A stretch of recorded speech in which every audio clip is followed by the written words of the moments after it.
Hello, and you are listening to Half Hour History, the show where you might learn something, but we guarantee nothing. I'm Jacinta. I'm Luke. And this time we're talking about The Yule Lads.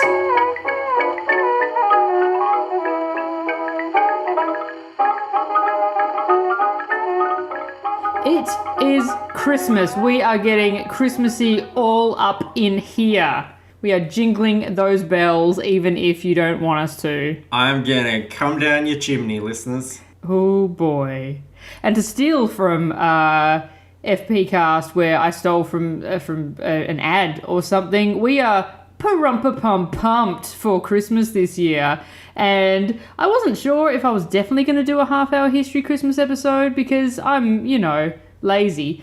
But I found this story and I thought that this was going to be a little Christmas cracker to deliver unto you, our listeners, as a special Christmas gift. Something to slide into your stocking. Yeah. Yes. Yeah. Well, look, I'm excited because I've got to say, it's no secret that I didn't do any research or anything for this show. But apart from just learning the title about a minute ago, I have no idea the content of this at all. So this is like, I can see the box, but I don't know what's in it. And that is a Christmas treat for me right here as well. Yeah. I'm going to unwrap this thing and find out what it's all about. Can I give it a little bit of a shake? You can if you want to. All right. Yeah. Wish I had something nearby to shake to make a sound. Oh, you have lots of things My that you could shake. My keys are just out of reach. Look, if I had the force, it would be fun, but I don't. Yeah. I mean, there's a lot of Christmassy shit that we could have talked about on this episode. There's so many legends and all that, St. Nicholas and, Krampus, the anti-Santa, the goatee boy anti-Santa, but everybody talks about Krampus. Krampus is fucking boring. What's not boring? Die Hard, the true story of Die Hard. Oh, well. The reason for the season. Yeah, I forgot about that one. According to nerds across the internet. Maybe next year. But John McClane was born in a manger. In an event. In an air vent. But no, we are checking out the Yule Lads this time around. Lads. Oh, another Christmassy legendy thing that I learnt about the other day, which I thought was very interesting. Not really related to the Yule Lads, but good anyway. Like Odin, right? Yeah. Yes. Yeah. And Santa, right? Yes. Yeah. So there's some train of thought that the kind of Santa legend had come back from very, very long ago and had somehow come from Odin, because the idea that, Santa has reindeer. Yeah. Yes, yeah. He has reindeer. He has 8 reindeer. And what does Odin have that has 8 of something? A horse. He does have a horse. He with has 8 the legs. 8-legged horse Sleipnir. And if you have 8 reindeer, that adds up to 8 legs. It does, but yes, people are considering that perhaps the myth has become bastardized among the centuries and became from Odin riding his 8-legged horse to be Santa with his 8 reindeers. Dasher, Dancer, Prancer, Blitzen, Donna... Vixen. Cupid, Vixen... Steve. Rudolph. No, Rudolph's the 9th. Alright, well, there's a problem. Although... Sleipnir had a 9th leg with a big red... glow at the end as well. He sure did. Yeah. Rudolph, with your nose so bright, you can lay my son tonight. Oh no, Sleipnir is Loki's son. Yes. Yeah. Okay. Yes, he is. Well, the All-Father Christmas. Anyway, the Yule Lads. It is Yule time. The Yule Lads are some cool Icelandic dudes who live with their mum and dad and cat in a cave and come and hang out with everyone at Christmas time. So their legend is hella old, but a 1932 poem basically cemented the canon version that's deemed to be pretty cool by everyone. So these guys are kind of like Santas. They're like lots of naughty Santas. So how many of them are there? Because when you first said it, I pictured these two guys. There's 13, I think. All right. Yeah, so there's a whole bunch of them. They're like a Korean boy band. There's just a million of them. Oh, too soon. So children, Santa gives gifts and that sort of thing to vaguely. the nice children, gives coal to the naughty children. Yeah. So kids put their shoes up on the windowsill on each of the 13 nights leading up to Christmas. And if they're nice kids, they'll find that the Yule lads have given them like a lolly or a toy in their shoe in the morning. But if they're bad kids, they might find like a potato or like a copy of Freddy Got Fingered on DVD. Oh, hang on. Daddy, would you like some sausage? That's a great film. That is a Dadaist adventure. It is. I remember watching it when I was too young to properly appreciate it, and it's a thing. It is certainly a thing. It's one of those like DVD urban legend things as a teenager. Dead medium, but otherwise, yeah. I mean, that's why it's a punishment. That's right. Yeah, that's right. Why are they giving a fucking DVD? Why do people punish themselves and still? I know certainly in Australia still buy DVDs. Yeah. Everyone buys big HD screens and then buys media for them which are of a lesser resolution than their screen.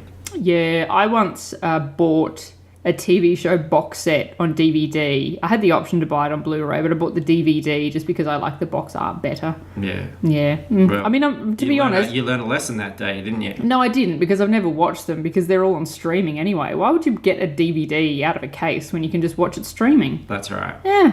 But if you've got a big HD TV, get some HD media. Get some 4K. Yeah. Up in your grill. Oh, I don't know about 4K. I watched an extremely high resolution. I watched a Blu-ray on a very high resolution TV, and it was uncomfortable. But that might have had a lot of them have like the display. This is so off track, but like the display TVs in JB Hi-Fi have the motion smoothing on, and that's what makes it look like The Hobbit. Oh, okay. That's what gives it that, because it's just smoothing between frames. Okay, all right. Well, there you go. See, you can turn that off. We're learning so much today. So their mum, Grilla, who is a troll, is not very cool, okay? So she keeps tabs on all the little kids throughout the year and writes down the names of the naughty little dickheads on her shit list. When Christmas time rolls around, she goes out and collects up all the little pricks in her sack, and then she eats them. And according to legend, there is never a shortage of food for Grilla because kids are pricks. They are. They're like little drunkards. Yeah, they're disgusting. I don't know why anybody keeps them. Now, do they have Santa as well? Is this an independent process? Are the kids getting judged twice? Is it the same rubric on which they're getting judged as to whether they're naughty or nice? Like, could a kid be naughty on Santa's list but nice on the other list? No, I think this is an independent thing. Okay. I think, yeah. The pictures and stuff of the Yule lad, like contemporary Yule lad depictions, they all just look like Santa. So you do your little Googling. Their dad is just a lazy doll bludger who does nothing, so we're not even going to bother talking about him, but their pet cat goes out and he gets his chow on just like their mum. So the Yule cat cruises around the countryside and eats anyone who hasn't received new clothes by the time Christmas Eve rolls around. So it can be socks or undies or whatever, but they need to have something new. All right, that's a fucking scam. That is right there. Yeah, it's about as like Valentine's Day or something. That's like making sure kids are happy to get socks. Oh, well, otherwise you would have gotten eaten by a troll, you dickhead. Yeah. Yeah. Yeah, exactly. It's teaching children to be grateful for fear of death. There's always a scam. Always a grift. Next thing you know, they're going to be all cosmetically altered monkeys. Now, this is the beginning of the Yule lad poem, but I've got to say I'm pretty sus on the translation because it's really weird to me that an Icelandic poem would then rhyme perfectly in English, but we will persist with this anyway. Let me tell the story of the lads of few charms who once upon a time used to visit our farms. They came from the mountains, as many of you know, in a long single file to the farmsteads below. Grilla was their mother, she gave them ogre milk, and the father, Lepaludi, a loathsome ilk. They were called the Yuletide lads. At Yuletide they were due, and always came one by one, not ever two by two. 13 altogether, these gents in their prime, didn't want to irk people all at one time. Creeping up all stealth, they unlocked the door. The kitchen and the pantry they came looking for. They hid where they could, with a cunning look or sneer, ready with their pranks when people weren't near. And even when they were seen, they weren't loath to roam and play their tricks, disturbing the peace of the home. So, we are starting with Yule Lad number 1. Okay, look, I'm looking at a picture of them all. Yeah. With their names and their descriptions. Yeah. I know these dudes. Yeah? I've seen this before. And these guys are fucking rad. These are fucking rad. Yeah, so they turn up, one per night starting on the 12th of December, okay? So on the 12th, our first Yule Lad, the Sheepcoat Clod, comes visiting. So these guys all obviously have Icelandic names that I absolutely cannot pronounce under any circumstances, so we are going with their English translation. So the Sheepcoat Clod, according to the poem, he came as stiff as wood to prey upon the farmer's sheep as far as he could. He likes to suckle on the ewes like a fucking pervert, like Tom Green in Freddy Got Fingered. Thank you very much. But he finds it difficult because of his wooden legs. He just doesn't have the required mobility to get his lips on the TT. Yeah, it says here that he harasses sheep. Yes, so, he does. Gosh. What a dirty boy. Like he's from New Zealand or something. Hey, mate. Yep. The 13th of December brings Gully Gork. If you think Australians don't fuck sheep out there in the farmlands, then you're very naive. Yeah, exactly. Yeah. I mean, the cows put up too much of a fight. Oh, that's so it has to be sheep. Unless you're Tom Green, he can do it. So Gully Gork, he waits in gullies for a chance to sneak into the cowshed to slurp the foam off the fresh milk when the milkmaid looks away. That's very evocative language. Slurp the foam. These are really good illustrations I'm seeing of them as well. Nice paintings. And to call them lads is very generous. These are old dudes. These are creepy old bearded dudes. Yep. This is a Santa that comes in and I guess the modern equivalent now would he'd like sneak in your window and drink the milk from your cat's bowl or something. Or from your cat's boobies. They're like 13 drunk uncles dressed up as Santa. Yeah. On the 14th of December, we have Stubby. The smallest of his brothers, Stubby uses his vertically challenged nature to hide and snatch bits of food from the frying pan, and that's why he's also known as Pan Scraper. Yeah, it says here that he steals pans to eat the crust left on them, which is so unambitious. Like, Bart Simpson, underachiever and proud of it, man. Like, nick a pie, especially, there's a lot of pies floating around at Christmas. Take the whole one. But no, he's looking for your sloppy seconds. Yeah, a lot of these guys involve like the washing of dishes. Like you could, imagine that. You just be like, oh nah, I'll just leave the pans out. Fucking pot scraper will get them. No, well, on December 15th.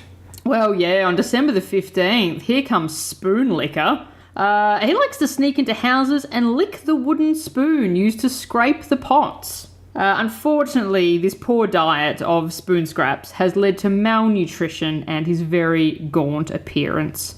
Poor wee skinny bugger. I like the idea that he just, set the table, will you, love? It's Christmas. Everybody's, the whole family's here. And then he goes around the place settings and licks all the spoons. And gives everybody hepatitis. Gives them like troll cooties. So Pot Scraper is rolling in on the 16th of December.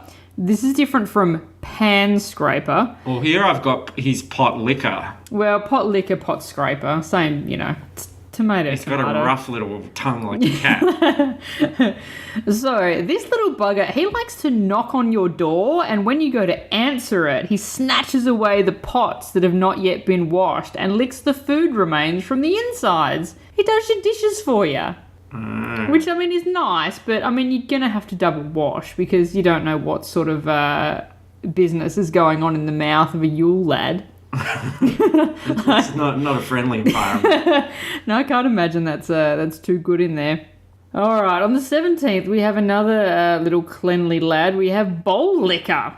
They love just licking shit out. They really do. They are just mad for it, these Yule lads. So, like, in the past, Icelandic people ate from littered wooden bowls that they sometimes kept under the bed or on the floor, which, look, that doesn't sound like best practice to me anyway, but Bowl Licker was pretty cool with that because he would hide under the bed, and if someone put their bowl on the floor, he grabbed it, and what did he do? He licked it clean. The only bowl you're going to find under a bed back in the day Bedpan. is a bedpan, yeah. He's the toilet bowl licker. And then on the 18th, he's quite fat compared to spoon licker, so he's getting his nutrition. Yeah. The people are obviously leaving a lot more scraps in their bowls than on their spoons.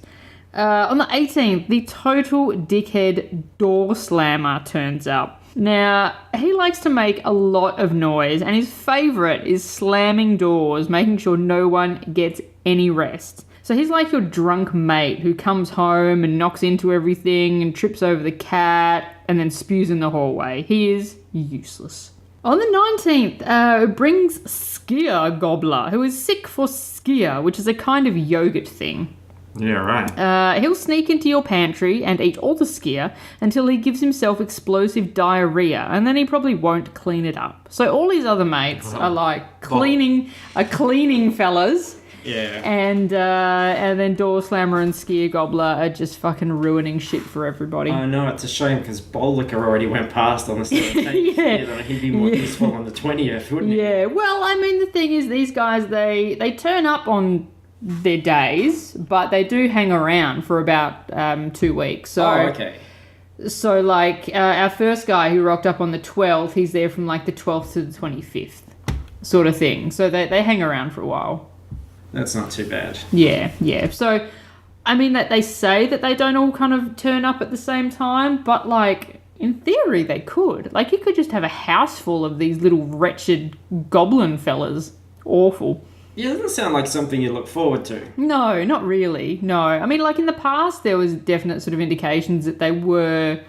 Like, their mum's a shithead and their cat's a shithead, and there was definitely, indications that these guys were kind of shitheads too, but it's become more acceptable to play them off as sort of mischievous characters as opposed to they're going to eat your face, because that was, not as much fun for kids. So, on the 20th... everybody's favourite turns up. It's time for Sausage Swiper. Now, he loves to eat sausages and will sit up in your rafters waiting for an opportunity to steal them. And so, obviously, the men of Iceland make sure that they definitely don't sleep in the Nud from the 20th of December. He'll come and swipe their sausage as fast as he likes. Yeah. I did see one of the illustrations. There's, I don't know if that's the one you've got there, and he's got like a garland of sausages around his neck, looking very proud of himself. Oh, no, this one's holding a string of them, but kind of in both hands. Oh, he's double fisting. Well, yeah, and he looks like he's sort of been doing a screaming eagle, and the tips are touching, which not everyone's into. Yeah, there you go. Oh, good old sausage swiper. The 21st, it is time for Filthy Peeping Tom Window Peeper. AKA Bush Vapor. He likes to peep through the windows in search of something to steal. So he's your local little resident troll meth head. Lock up your PlayStations, kids.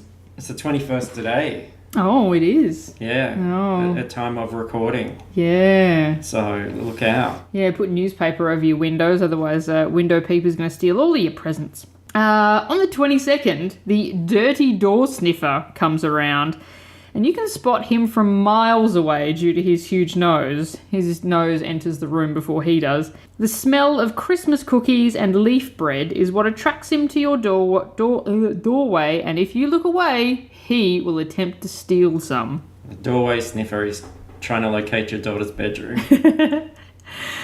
I wonder if all these weird little things like excuses for kids, like, the kids eat a whole handful of Christmas cookies and shit. They're like, "No, Mum, it was door sniffer that did it." Could be the other way around. Like, you sneak up some cookies to your bedroom, doorway sniffer's going to be right up there in your grill. And do you want that? Well, yeah, exactly. 23rd, it's the children's favourite meat hook. Who murders you with a meat hook? Yeah. He hangs you up upside down to allow all the blood to drain from your carotid artery. No, meat hook, unsurprisingly, is crazy about meat. He will climb onto your roof and lower a long hook through the chimney to try and snag a smoked leg of lamb hanging from the rafters or a piece of smoked lamb from the pot. It's got to be a very bendy, twisty hook. Well, it's magic. Like, he's a troll. Come on, he can do whatever. On Christmas Eve, our very last Yule lad, candle stealer, comes to ruin everyone's day. So, back in ye super olden days, candles were really the only source of light at night time, so they were pretty, precious, really valued. Like, everyone valued having their candles. But old mate, he just rolls in and just eats everyone's candles like a total prick. He's like, my needs are greater than yours. Yeah, it says here, in those days, candles were made of tallow, so you could eat that shit. Yeah. That's yuck. Yeah, that's disgusting. But, I mean, if you're, what's your other option? Skier. It's like watery yogurt. I don't know. I'm with Sausage Swiper here. I think that's the best gig. Well, yeah. I mean, look, meat hook's going fine as well. Like, he's eating the lamb. Sausage is lamb or you're licking spoons or bowls. No, get the whole sausage.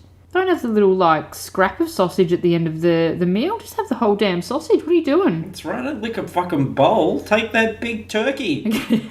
That is what it is there for. But, yeah, they are the Yule lads. So I look forward to welcoming the lads of Yule over the next, week or so. We're getting pretty close to Christmas now. So, I wouldn't have lamb if that sheep fucker's still hanging around. Well, no, absolutely not.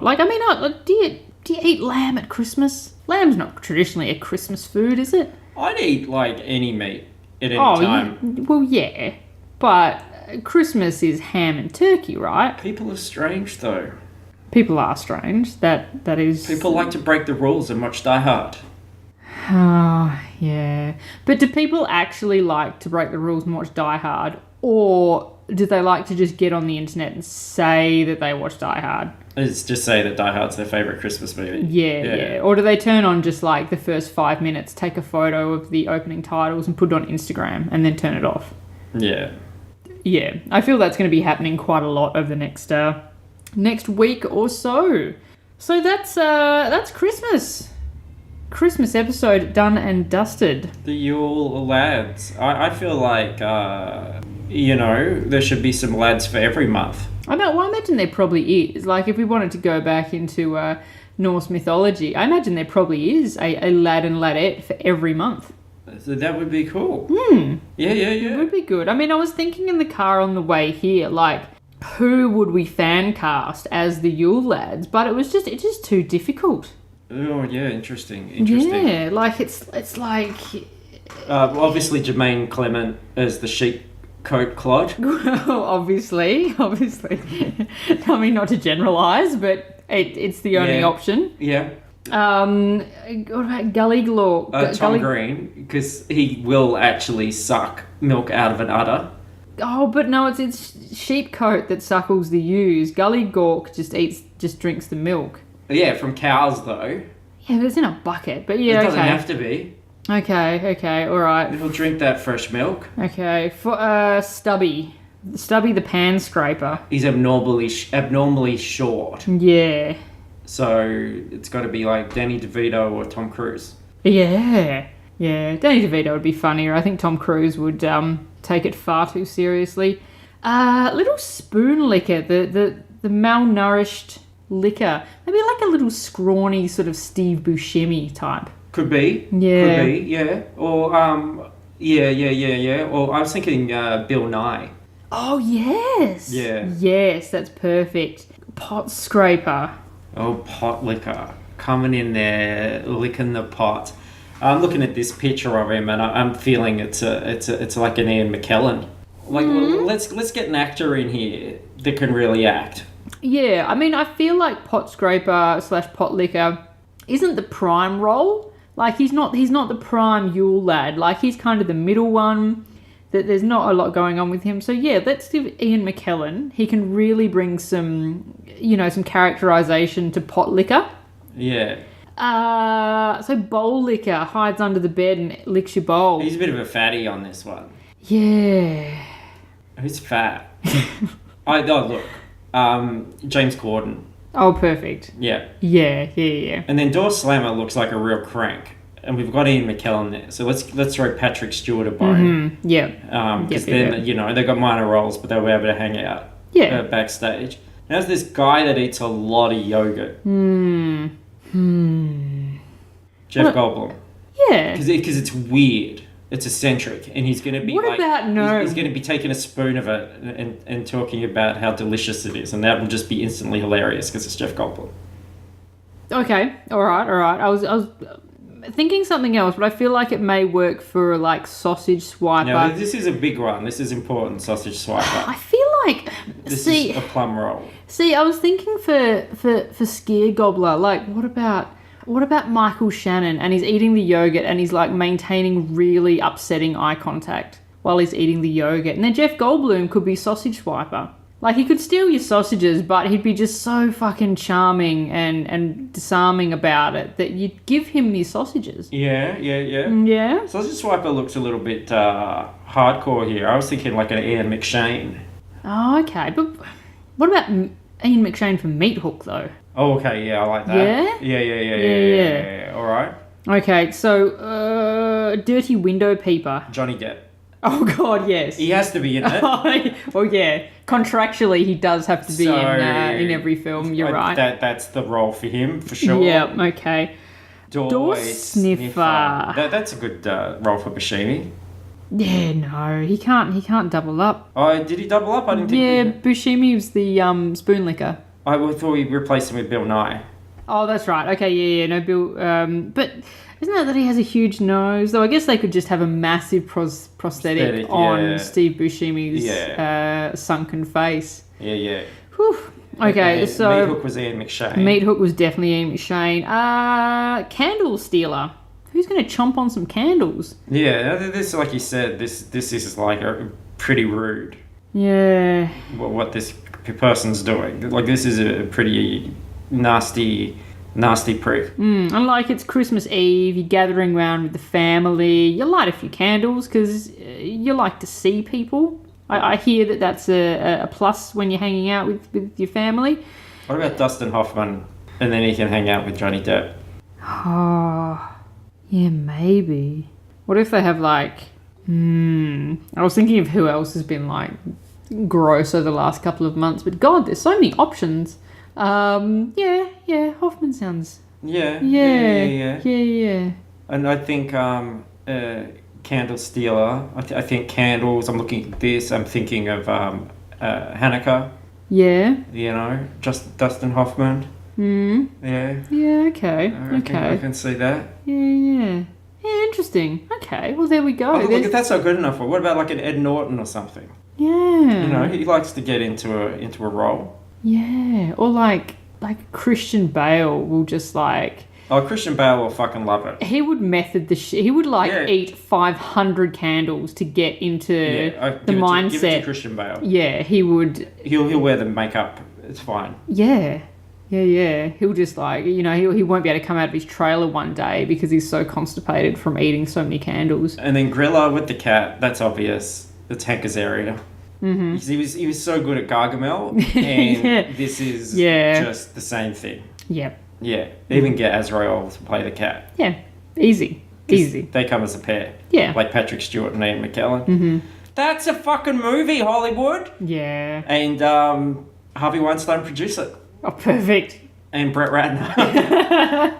Chip in on the financing. Yeah. And directed by Bryan Singer. Easy done. The Yule lads. The Yule lads coming to a cinema near you. Really? It's all just a bit of boys being mischievous. Oh God, it is, isn't it? You can't blame them. It's just their troll DNA. That took a dark turn. And with that dark turn, I think we have Merry Christmas. we have ticked over the half hour of our half hour history, and that is us done. Merry Christmas to all. God bless us, everyone. Yeah, I mean not everyone. Not you, Johnny Depp. No, definitely not Johnny Depp. You can be in the film, but we don't want to have to hang out with you. As always, you can come and see us at fruitlesspursuits.com to see the previous episodes of this show, previous episodes of all the other shows that are going on, FP Cast, Dungeons and Drongos, and you can also come and join us on Facebook in the discussion group. And let us know who you would fan cast in the Yule Lad movie, but I don't think you're going to be able to do better than us, frankly. Yeah, I think we nailed it. Though, if you want to put little headshots of our cast all together, that would be pretty good too. And yes, and Dungeons and Drongos also has a Christmas special, so that's 2-part. That's 3 hours of Christmas to tide you over the Christmas break. You'll tide you over, so please check that out. Yeah, so... it's called Deep Dickens. Oh, Jesus. Wow, okay. Half Hour History will be back sometime next year. I don't know when, at some point, when I get around to it. I've started to sort of nut out a few ideas for episodes, so we'll see what happens. Bust the nut out. Yeah, well, I'll keep you updated when things are going on, but don't hold your breath. Look, she says this, but then you got this unexpected gift, so you never know. Yeah. You do never know. But we'll see you sometime next year. Have a good Christmas. Happy New Year. Don't drink too much. Do eat too much, because that is the reason for the season. And we will see you around. Badonkadonk. Mm-hmm.